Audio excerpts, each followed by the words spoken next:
Wrestler Vinesh Phogat को कांग्रेस से ticket मिलने पर बीजेपी के पूर्व सांसद बृजभूषण सिंह की तरफ से कहा गया कि उनकी बात सच साबित हुई है।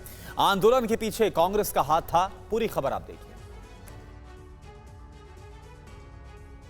कांग्रेस ने रेसलर विनेश फोगाट को जुलाना सीट से चुनावी अखाड़े में उतार दिया है तो बजरंग पुनिया को किसान कांग्रेस का कार्यकारी अध्यक्ष बनाया गया है। विनेश और बजरंग की कांग्रेस में एंट्री के बाद बीजेपी अब हमलावर हो गई है। पूर्व बीजेपी सांसद बृजभूषण सिंह ने कहा है कि इस साजिश की पूरी स्क्रिप्ट हुड्डा ने लिखी।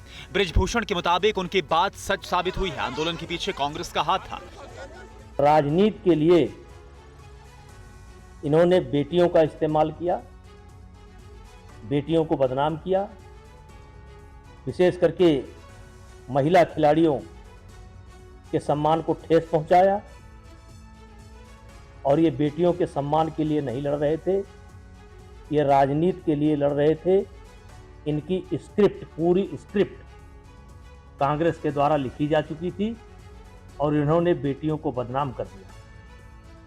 बृजभूषण सिंह ने हरियाणा की जनता को अपील करते हुए कहा कि बजरंग या विनेश ने लड़कियों के सम्मान के लिए आंदोलन नहीं किया था, बल्कि राजनीति के लिए इन्होंने महिलाओं का इस्तेमाल किया। बीजेपी के पूर्व सांसद बृजभूषण शरण सिंह ने कहा कि विनेश और बजरंग पूनिया को कांग्रेस ने मेरे खिलाफ साजिश रचने का इनाम किया। 18 जनवरी को जब जंतर मंतर पर ये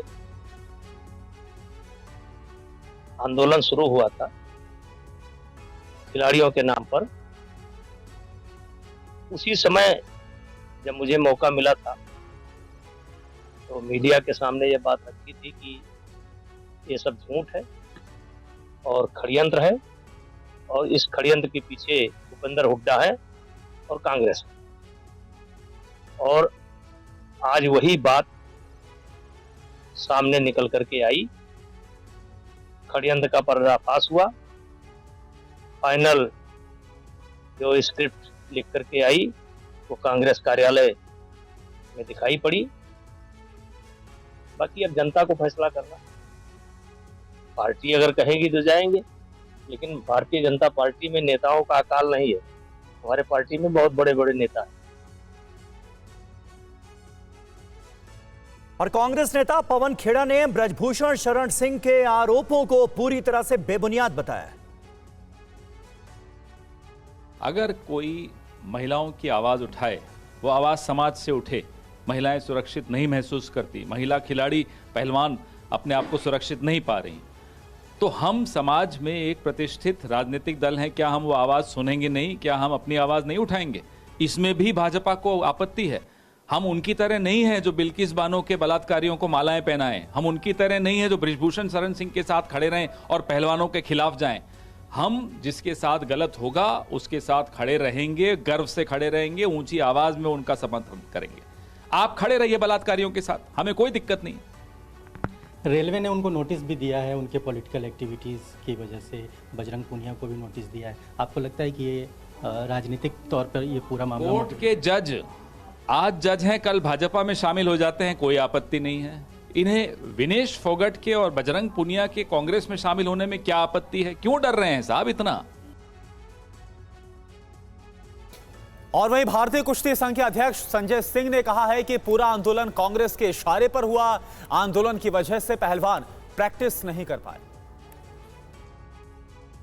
पूरे देश सर्वविदित है कि यह पूरा आंदोलन कांग्रेस के इशारे पे हो रहा था और उसके पूरे कर्ता धर्ता थे दीपेंद्र हुड्डा फैमिली पूरी। हरियाणा से इसकी चिंगारी लगाई गई और यह इस धरने की नींव उसी दिन पड़ गई थी जिस दिन हमारे यशस्वी प्रधानमंत्री जी ने भारतीय कुश्ती संघ के अध्यक्ष बृजभूषण शरण सिंह की बड़ाई अपने उससे किया था कि कुश्ती सुरक्षित हाथों में है और पिछले 12 साल में कुश्ती को इन्होंने जो बढ़ाया था और यह ओलंपिक ईयर था। ये सब एक षड्यंत्र इसलिए भी किया गया कि ओलंपिक में कुश्ती के 4-5 मेडल जो आने वाले हैं, आंदोलन करके उस मेडल को भी डिस्टर्ब किया गया। और इससे पहले कल हरियाणा में कांग्रेस के 32 उम्मीदवारों का ऐलान किया गया। 28 सीटिंग विधायकों के टिकट बरकरार रखे गए। देखिए पूरी खबर। हरियाणा के चुनावी दंगल में कांग्रेस ने अपने 32 उम्मीदवारों को उतार दिया है। कांग्रेस ने हरियाणा में अपने मौजूदा 29 विधायकों में से 28 पर भरोसा जताया है। पूर्व मुख्यमंत्री भूपेंद्र सिंह हुड्डा को रोहतक की गढ़ी सांपला किलोई से टिकट दिया गया है। उनके खिलाफ बीजेपी ने मंजू हुड्डा को प्रत्याशी बनाया है। सीएम नायब सिंह सैनी के खिलाफ कुरुक्षेत्र की लाडवा सीट से मेवा सिंह को उम्मीदवार बनाया गया है। कल ही कांग्रेस में शामिल हुई पहलवान विनेश फोगाट को उनकी ससुराल जुलाना से टिकट मिला है। सिरसा से सांसद कुमारी सैलजा के 4 समर्थक विधायकों को फिर से टिकट दिया गया है। लोकसभा चुनाव हारने वाले रावदान सिंह को महेंद्रगढ़ से फिर से उम्मीदवार बनाया गया है। 2019 का चुनाव हारे सिर्फ एक नेता और प्रदेश अध्यक्ष उदय भान को टिकट दिया गया है। रेवाड़ी से लालू यादव के दामाद और 2 बार से विधायक चिरंजीव राव को मैदान में उतारा गया है। वहीं कांग्रेस ने अपनी लिस्ट में जातीय समीकरणों का पूरा ख्याल रखा है। लिस्ट में 9 उम्मीदवार जाट समुदाय से हैं। अनुसूचित जाति से 9 और पिछड़ा वर्ग के 7 उम्मीदवारों को जगह दी गई है। वहीं 3 मुस्लिम, 2 ब्राह्मण, 1 सिख और 1 पंजाबी नेता को टिकट मिली है।